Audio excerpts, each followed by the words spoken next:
네, 오늘의 킹덤 주제, 주식으로 돈 벌까? 야, 너도 할 수 있어! 입니다. 자, 오늘 박정호 교수를 모시고 주식 초보들도 알 수 있게 주식으로 돈 버는 방법을 쉽게 알려드리겠습니다. 새해 들어 코스피가 3,000시대가 넘었는데요. 이게 네. 어떤 의미인가요? 예, 3,000이 됐다는 걸 간단히 말씀드리면 작년에 코로나19가 전국적으로 이제 확산되면서 종합주가지수가 1,500선이 깨진 적이 있습니다. 네. 그럼 1,500이 깨지고 나서 지금 1년도 안 된 상황에서 3,000이 됐다는 거니까 정말 전반적인 주식의 가격이 2배 이상 상승했다는 얘기가 되는 거거든요. 네. 이게 단기간에 2배 이상 상승됐으니 당연히 주변에 많은 분들이 주식에 관심을 갖게 된 것이죠. 아하, 네. 주식을 시작한 지 얼마 안 되는 분들을 주식 어린이, 주린이라고 하죠. 주가가 계속 오를 거 맞나? 이렇게 궁금해하시는 분들이 많을 수밖에 없는데 지금 주식시장 과열돼 있다고 봐야 하나요? 이거 제가 재밌는 비유를 한번 드려보도록 하겠습니다. 예전에 객장 문화가 있었을 때가 있어요. 지금은 이제 다 온라인으로 주식을 사고 팔고 하지만 옛날에 객장 가서 직접 사야겠거든요. 근데 그 당시 객장 문화가 있었을 때 객장에 스님이 나타나거나 임산부가 나타났을 경우 이게 과열의 신호로 본다라는 게 이제 금융권의 전반적인 어떤 농담 아닌 농담입니다. 재밌네요. 그런데 요즘 어떤 상황이냐 하면 지금 객장은 없어졌지만 온라인상에 등장하는 분들이 똑같은 분들이 늘어나기 시작했습니다. 단 한 번도 해보시지 않았던 분들이 그냥 묻지마 투자를 시작한 거거든요. 네. 이런 지표는 정말 우려해야 될 부분이 일부 있고요. 하지만 그렇다고 주가가 바로 떨어질 것이냐? 그거에 대해서도 그렇게 쉽게 단언하기는 어려운 게요. 쉽게 말씀드리면 주식을 투자하려면 주식 예탁금이라는 걸 이제 그 통장에 개설해야 되는데 그 예탁금이 개인 투자자들이 개설해 놓은 돈이 120조 정도 됩니다. 그런데 120조요? 예, 네. 이게 어떤 이걸 어떻게 바라보셔야 되냐면 120조 중에서 이미 60조는 어떤 회사 종목을 사는데 다 쓰셨어요. 네. 그런데 60조는 아직 안 쓰고 남겨둔 거죠. 대기 중이라는 거죠? 대기 중이죠. 대기 중인 총알이 아직 절반이나 있으니 상승 여력도 당분간 있어 보이고요. 네. 변곡점은 4월 달에 회사들의 이제 실적 발표가 이제 일어나는데 네. 그 실적 발표를 보고 생각보다 회사들이 많이 어려웠었구나라고 판단되면 그때부터 아마 변곡점이 생기지 않을까 생각이 듭니다. 네. 네, 여기서 잠깐 이 주식 초보 여러분들을 위해서 마련한 시간입니다. 친절한 경제 클래스. 오늘 배워볼 주식 용어들 한번 살펴보도록 하겠습니다. 자, 고점, 저점, 호가, 저가, 그리고 시외. 자, 좀 더 재밌게 설명해 주시는 분께 제가 준비한 특별한 선물을 한번 드려보도록 하겠습니다. 오창석 의원, 이제 뭐 경제 대통령을 꿈꾼다는 소식이 공개되고 있습니다. 네. 미래 대통령이었잖아요. 이제 예. 경제 대통령 꿈꾼다고 하는데 고점과 저점 좀 네. 재밌게 설명해 주시죠. 고점과 저점 재밌게 설명될지는 모르겠습니다. 킹슈맨 대해서 설명을 좀 해주시면 좋을 것 같아요. 네. 일단은 뭐 고점 같은 경우 킹슈맨 내라니까 하나밖에 없거든요. 네. 고점은 신기주 국장이고요. 네. 저점은 저라고 볼 수 있겠죠. 맞았네요. 네. 네, 등급선을 보면은 가장 높은 점이 이제 고점, 떨어진 점이 저점이라고 하죠. 네. 네, 알겠습니다. 신기주에서 오창서로 가면 폭락이라고 하는 거군요. 그렇습니다. 상패라고 표현을 하죠. 네. 자, 그렇다면 이제 박정호 교수님, 호가와 저가는 또 무슨 뜻입니까? 예, 호가라는 것은 자기가 어떤 주식을 사고자 할 때 내가 어떤 가격에 사겠습니다라고 미리 걸어두는 그런 가격을 말하는 거고요. 네. 저가라고 하면 오늘 하루 동안 그 주식에 이제 급등락이 있었을 있었을 텐데 등락이 있었을 텐데 그 중에서 가장 저가로 이제 낮은 가격으로 떨어졌을 때의 그 가치를 저가라고 부릅니다. 네, 가장 궁금한 게 시외가 있었습니다. 시외는 뭔가요? 시외 버스 터미널 할 때 그 시외입니까? 그럼 시내랑 읍내도 있어야 되는데 시외만 있어요. 이거 뭐 어떻게 된 겁니까? 예, 좀 설명을 드릴게요. 사실 주식 거래를 할 수 있는 시간이라는 건 정해져 있습니다. 사실 오전 9시부터 오후 3시 반까지가 우리가 장이 열려서 주식 거래를 할 수 있는 시간대인데요. 그런데 회사의 어떤 상황이라는 건 그 장중에만 변화되는 게 아니라 시시각각 변화되잖아요. 그러다 보니까 그 장중 거래되는 시간 말고도 주식을 사고 팔 수 있는 추가적인 시간을 개설해 준 게 바로 시간 외 매매라고 부르고요. 이걸 시외라고 부릅니다. 이 시외는 장이 열리기 전에 거래를 할 수 있는 방법이 있고 장이 다 끝나고 나서도 거래를 할 수 있는 방법이 있는데요. 저는 개인 투자자들에게는 이 장외 거래를, 시외 거래를 그렇게 권하지는 않습니다. 왜냐하면 사전에 시외에서 거래를 하기 위해서는 자신이 어떤 그 금액에 어떻게 매매를 할지 다 설정을 해야 되는데 그러다 보니까 시장 상황을 반영하지 못해서 리스크가 좀 더 높아지는 편이 있습니다. 따라서 직장 생활 때문에 장중에는 내가 거래를 할 수가 없어서 시외 거래를 한다라고 했었을 땐 조금 더 공부를 하신 다음에 하시길 권해드리고 싶습니다. 네. 감사합니다. 제가 이 설명을 더 재밌게 잘해주시는 분께 선물 드린다고 했었죠. 네. 킹슈맨의 메인 MC, 1일 MC권을 드리려고 했었는데요. 예. 네, 이제 신기주 국장 이 모양새가 마냥 그 가슴을 아프게 하네요. 예. 측은지심에 그러지 못하겠습니다. 선물은 취소하고요. 자세한 설명 감사드리도록 하겠습니다. 두 분. 네, 제가 장모님한테 장기 투자하려고 했더니 이쯤에서 공매도해야 될 것 같아요. 예. 자, 초보자를 위한 주식 용어까지 살펴봤는데요. 한편으론 B2로 금융당국이 긴장하고 있다고요?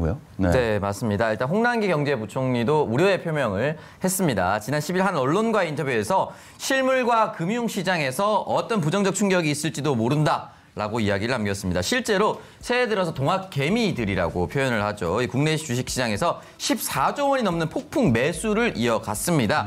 반면 B2, 빚내서 투자하는 이 열풍에 5대 은행 신용대출 잔액이 2주 만에 2조가량 급증했다라고 합니다. 14일 기준 신용대출의 잔액은 지난달 말보다 1조 9,254억 원이 증가했고요. 마이너스 통장 잔액도 지난달 말보다 1조 6,602억 원이 증가했습니다. 네, 제 주변에도 주식이 계속 분위기가 좋다고 하니까 지금 들어가도 될까라고 고민하는 친구들이 굉장히 많이 있습니다. 어떻게 지금 들어가도 될까요? 사실 지금은 주식을 처음 하시는 분들에게는 적기는 아니라고 생각합니다.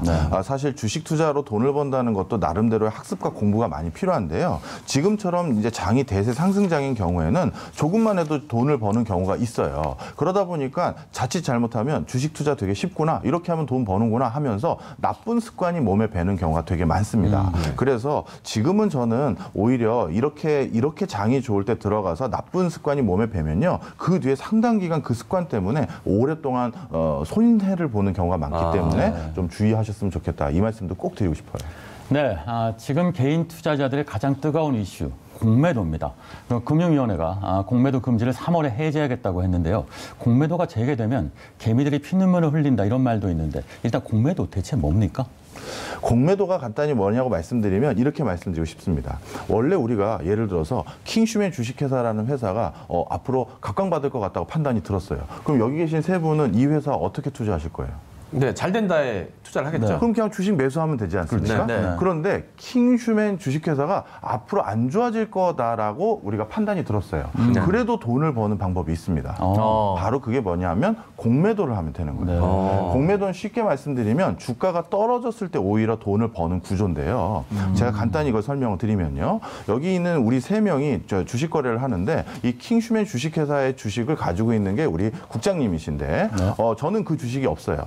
그런데 우리 오창석 의원께 그 주식을 팔고 싶은데 팔 때 방법이 어떻게 되냐? 국장님께 빌려서 이걸 파는 겁니다. 그러면 저는 국장님께 그 주식을 다시 돌려드려야 되잖아요. 그럼 돌려드릴 때 어떻게 해야 되느냐? 주식으로 돌려드려야 되는데 그 사이에 주가가 떨어지면 저는 장에서 그 주가를 싸게 사서 돌려드릴 수가 있기 때문에 그 시세 차익을 제가 먹는 구조입니다. 이게 바로 공매도입니다. 네. 오창석 의원의 예를 들어서 한번 오창석 의원이 설명을 좀 해주시죠. 오창석 의원이 만약에 이런 거죠. 오창석 의원이 선거에 다시 나갑니다. 후보로. 후보로 나가는데 다들 당선될 거라고 주변에서 응원할 거 아닙니까? 하지만 저는 낙선에 500원. 그게 거는 겁니다. 자, 그럼 전 500원을 벌겠죠. 네. 예. 공매도 적극적으로 해야 될 것 같은 느낌이 아니죠 지금. 네. 이런 느낌이 아닐까라고 저는 개인적으로 좀 받아들여서 맞습니까? 네. 맞습니다. 네. 그런 느낌이죠. 네, 중요한 건요. 실제로 개인 투자자들이 공매도를 할 수 있냐는 여부인데 어떤가요? 지금은 당연히 할 수가 없고요. 근데 이제 이걸 3월 달 넘어서는 이제 공매도를 할 수 있게끔 풀어준다라고 얘기를 하는데 네. 기업 개인 투자자 입장에서는 이 공매도를 그렇게 바라지 않는 모양새가 많습니다. 좀 설명드리면 그 기관 투자자들 같은 경우는 공매도를 하는 방식이 되게 수월하고요. 개인은 공매도를 하는 절차도 복잡하고 네. 또 수수료도 비싸고 또 세금도 내야 돼요. 네. 그러다 보니까 개인들은 실질적으로 공매도를 못 하는 경우가 많습니다. 네.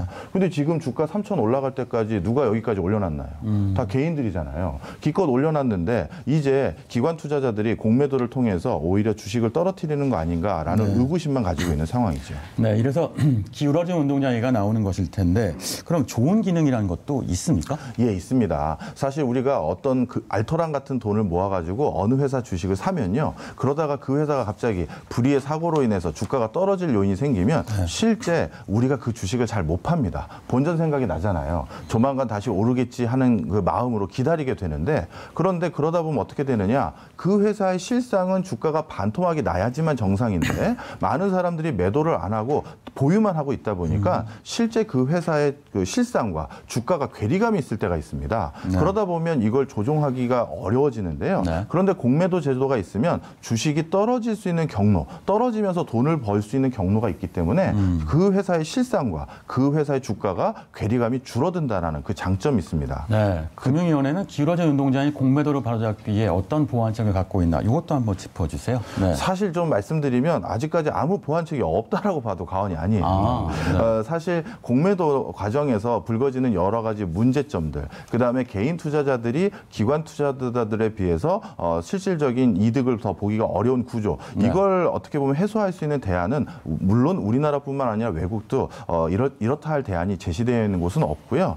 단 하나 지금 우리나라에서는 하고 있는 것이 내가 투자한 종목에 공매도가 많이 들어와 있는지를 알아볼 수 있는 네. 현황판은 제공을 하고 있습니다. 아하, 이거는 한국거래소 KRX 사이트에 들어가 보면요. 내가 투자한 주식에 공매도가 얼마나 걸려 있는지를 확인할 수는 있다. 이렇게 알겠습니다. 말씀드립니다. 네, 오늘 주식으로 돈 벌까? 야, 너도 할 수 있어란 주제로 얘기 나눠봤습니다. 오늘의 킹덤 어록 이렇게 제시해 봅니다. 네, 동학 개미들이 눈물을 흘리지 않으려면 주식시장의 고장난 신호등부터 고쳐야 한다. 여러분도 한 번쯤 생각해보는 시간을 가졌으면 합니다.